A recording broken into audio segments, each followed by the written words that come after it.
a word day one of Ramadan and Lent, when does it become disrespectful? When does inconsideration become disrespectful? Blatant disrespect, right? Yesterday, I was at a store getting my usual coffee, a large coffee, half and half, no sugar. I made sure to tell the brother 3 times. And the type of brother who sells alcohol in his stores, but if you buy it, he's gonna be like, oh, you're not Muslim, he doesn't want to salam you anymore. Or he'll question you when he's selling the alcohol. No problem. So tell the brother, as usual, no sugar. I don't like sugar in the morning. I don't want to have carbs in the morning. He fills the coffee with sugar. No problem. I was like, this is my last coffee in the morning before Ramadan. No problem if it's sweet. Just giving the benefit of the doubt, just trying to think the best of it, right? Not that big of a deal. It's just coffee, right? But then it hit me later on during the day. How often do we do that to God? The blatant ignorance of what God commands us to do. When does it actually become disrespectful to God? When does it become evil, right? He's telling us something multiple times, and we just like, all right, I'm gonna do whatever I want, you know? And I'm just making an example here.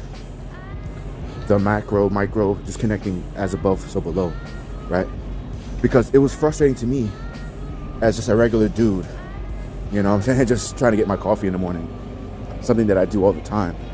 And to be blatantly disregarded like that, it's concerning, considering that we do business. You know what I mean? I'm there all the time. You see me multiple times. And to just be like, oh, what you request, I don't care, you know? But that's neither here nor there in that aspect. The biggest thing is God. When God tells us to do something, how often do we just blatantly disregard it? And when does that become sin? When does that really become a sin? Is it every time? You know? Because Jesus said it, Yeshua HaMashiach sallallahu alaihi wasallam said, he who is faithful in least is faithful in much.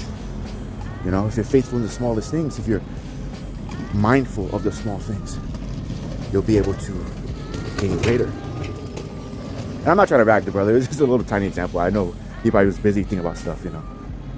But it made me really think, how many times does God ask us to do something and we just shirk our duties?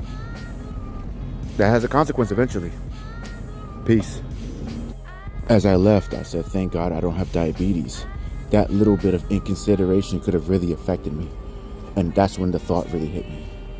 So remember, love is sacrifice, sacrifice is love. Have a great day. Peace.